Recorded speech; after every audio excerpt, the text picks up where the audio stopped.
ganda.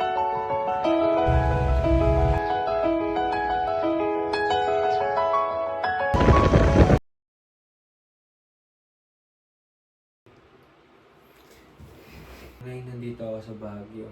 I'm just really grateful that I'm alive, you know.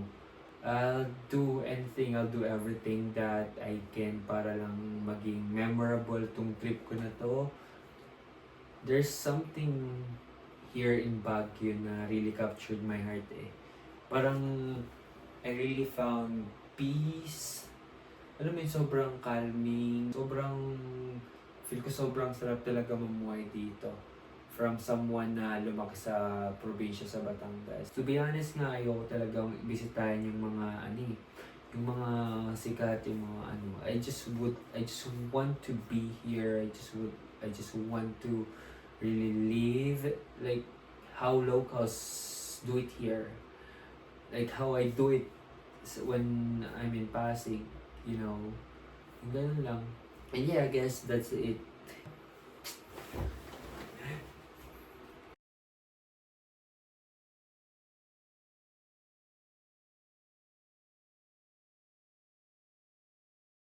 I'm always on your side. 많은 말을 헤집으며 찾은 나의 위로 언제나 너의 곁에 있을게.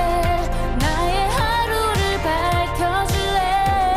I'm always by your side. 너의 짐을 대신해서 짊어질 순 없지만 언제든 너의 곁에 있을게. Lalakad lang ulit ako papunta sa Central Fairview kasi yung taxi nagre-range para ng 80 to 100 eh. Like, parang around 30 minutes ko lang naman siya nilakad, so tutuloy ko na lang yung trip ko. Naka naman ako na sapatos, nakapanglakad takbo. So medyo malayo pero hindi naman mainit, so it's still worth it. I'm just really in love with the place, kaya dead na lang sa paglalakad. Sobrang nakaka-amaze yung lugar kasi very Korea coded siya talaga. Feel ko rin nasa Korea ako ganun. So kung gusto ko mag-Korea, balik na lang ako dito sa Baguio.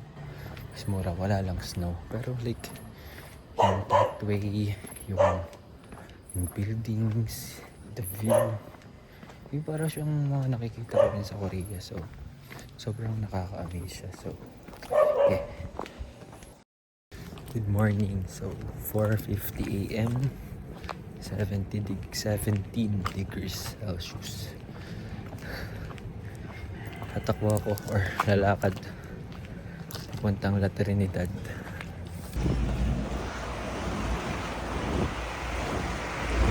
Sobrang ganda. Jogging from Baguio to La Trinidad. Tapos ngayon, tangina hiking naman. I'm so tired.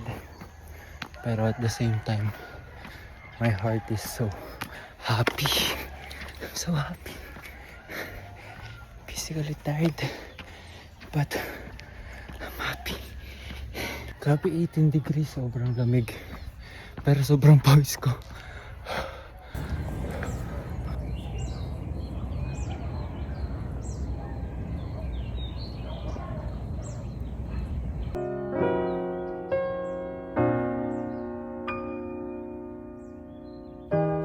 오늘만 같이 있게 해줘. 마지막이란 게 누구보다 싫은 걸 알잖아. Yo! 한 번만 나를 꼭 안아줘. 그러면 너도 다시 따뜻해질까. 내 계절을 다 사랑하는 건 쉽지 않았지만 우리가 그려온 시간들은 내겐 전부였어. 너는 내 세상이었어. 그 무엇과도 바꿀 수 없는 그 세상이 무너지면 어떻게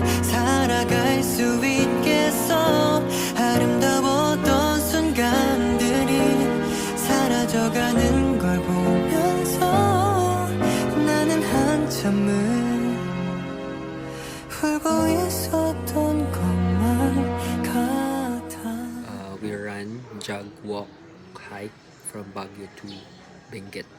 Ay, Baguio to Benguet. Tanga. Baguio to La Trinidad. So, ayun. So fun. Sobrang daming ahon. Ang sakit sa paa.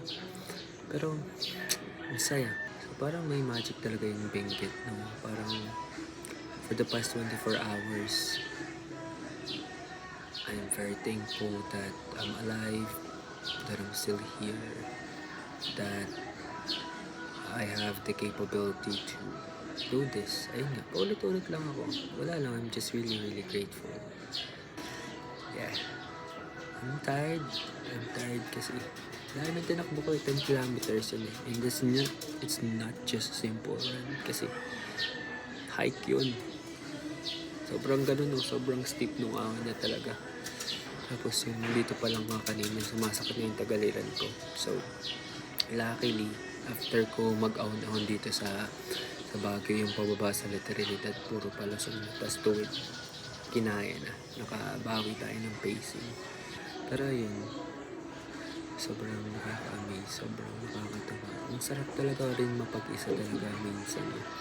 Hindi, mas masarap ko ngayon, mas feel ko ngayon, mas masaya na ako kapag mag-isa lang ako. I will need people, of course. Kasi no man is an island. No? Hindi talaga natin mabubuhay ng tayo lang. Pero ngayon, kung dati mas gusto ko nung mas madalas ako maraming kasama. Ngayon, mas madalas kong gusto na ako lang mag-isa. And hopefully, I'll have more adventure. I'll have more time to do this. Not just here in Baguio. Pero definitely, babalik ako dito sa Baguio. Pero of course, I still would like to try other places, di ba? So ngayon kasi, natingin ako sa view. Kaya ganyan yung mata ko kasi sobrang liwanag. But yeah, I'm just really glad. That's it. So it's my night 2.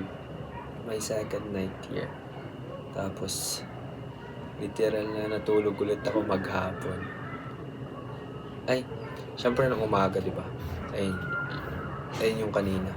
Pero after nun, pagka-uwi ko, natulog na ako maghapon. Tapos, ito ngayon na lang ulit ako lumabas. Almost 8 p.m. Pero 5 pa ako gising. Tapos, dito lang ako sa labas. Nakatitig lang ako ulit dito sa view. Tapos sobrang weird, naghahanap ako ng trabaho.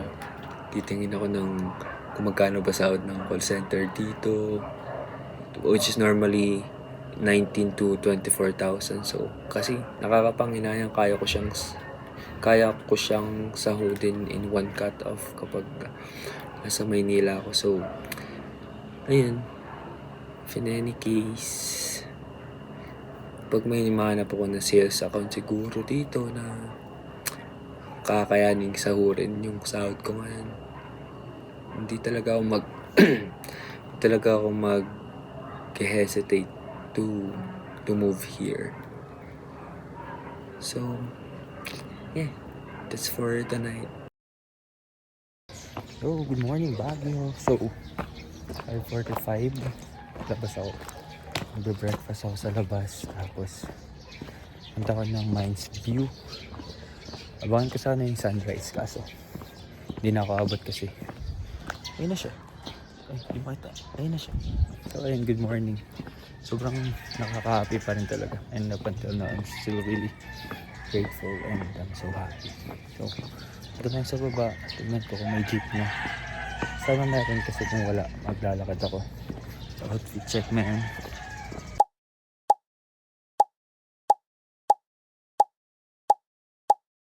Napagod na ako. Sakit na nung pa ako ng binti ko. Pero nag-enjoy pa rin naman ako so far. Pero medyo hindi na ako like wow, ganda. Kasi parang sobrang top tier na nung napuntahan ko kahapon nung Mount Calugong. So maganda pa rin naman siya pero hindi na siya yung wow effect na. Parang I really did not come here to be as a tourist, you know. Parang I really come here to feel the life of being a local resident here sa Baguio. And so far, yeah, I really am still enjoying. Parang ma-amaze ako sa sarili ko na sobrang haba ng nilalakad ko. Kasi isipin mo, bumaba ako dun sa Botanical Garden, tapos nagdalawang isip ako kasi parang namahalan ako sa entrance. Tapos what I did is, eto, naglakad ako paakyat ng Ride Park. Tapos nagpahinga ako. Tapos inakyat ko papunta ng The Mansion. Tapos bumaba ako, planning to go nga sa Camp Chaney, pero 2 kilometers pa and hindi ko na kaya. Ang layo pa, ang nipis nung socks ko. So, ayun. I did a lot of things today. I ate. Nagsamgyup ako. Nag-coffee. And then, kumain. Tapos nag-coffee ulit. Alone. So, this will be my last day here in Baguio. Kasi Sunday ni. Nalate na ako ng pagbibideo. I'm so happy. Good morning. So, it's April 6, last day here in Baguio. Ito na, parang... So, magja-jogging ako sa Burnham. Para naman masaya yung last day ko. And I will maximize this day. Probably, lalakarin ko na lang simula dito hanggang Burnham ulit. Tapos dun ako tatakbo. Sana hindi pa madami yung tao kasi 6 na eh.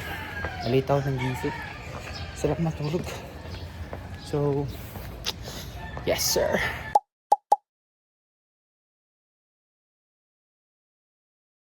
It's 10 a.m. I have plans today. Pero, tinatamad pa ako kumilos. So, planning to visit the Stone Kingdom, Namawan Village. Magkalapit lang naman yung dalawa. Kung nga rin bumalik ulit ng La Trinidad mamayang mga hapon. Tapos doon ako bibili ng strawberry maybe. Or pasalubong kasi mura din eh. So I'll try.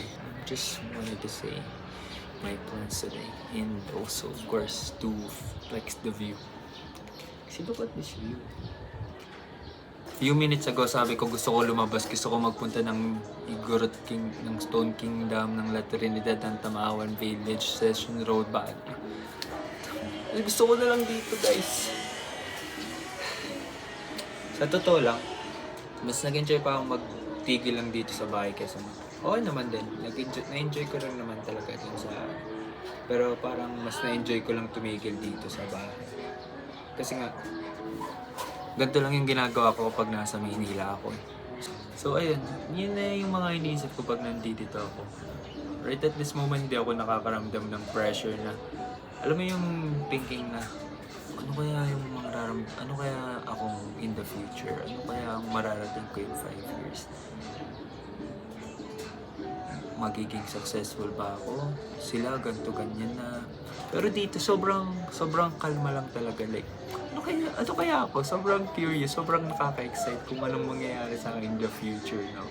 Ayun yung nararamdaman ko ngayon. So, sobrang magical talaga nitong place na to ng Benguet to na ganun niya yung, na-switch niya yung emotions ko into more positive way. Nalabas talaga yung Carlos Miguel, yung CM na laging always on the bright side. Laging, ayun lang, always positive lang sa mga bagay-bagay. Lagi lang gusto ng masaya. Ayun, so sobrang nakaka-excite. But I'm still hoping na I'm in a good condition. I'm better, probably. Pero gusto ko lang na nandun pa rin yung saya, yung ngiti, nakaangiti genuinely. Medyo wala akong pake. Basta nasa maayos na kalagayan, ganun. Sobrang nakakamiss talaga. Pag habang binibidyo ko, nakatingin lang talaga ako sa screen ko.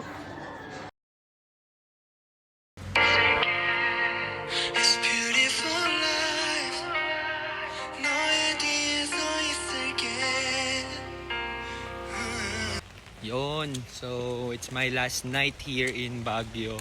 19 degrees tas umuulan. Nung mga nakaraang araw, nakakapag-ubad-ubad pa ako, nakakapag-flex pa ako ng katawan. Pero ayun, siguro umiiyak nga yung Baguio, yung Benguet kasi syempre pauwi na ako bukas and sobrang tagal ulit ang tagal na ulit na makakabalik ako dito. So, it's crying for me. Kailangan masabi ko lahat ng gusto kong sabihin kung sobrang thankful ko talaga sa Benguet kasi sobrang peaceful niya and sobrang napasaya niya yung puso ko. I love you sobra, Benguet. All I wanna do 혼자 착각한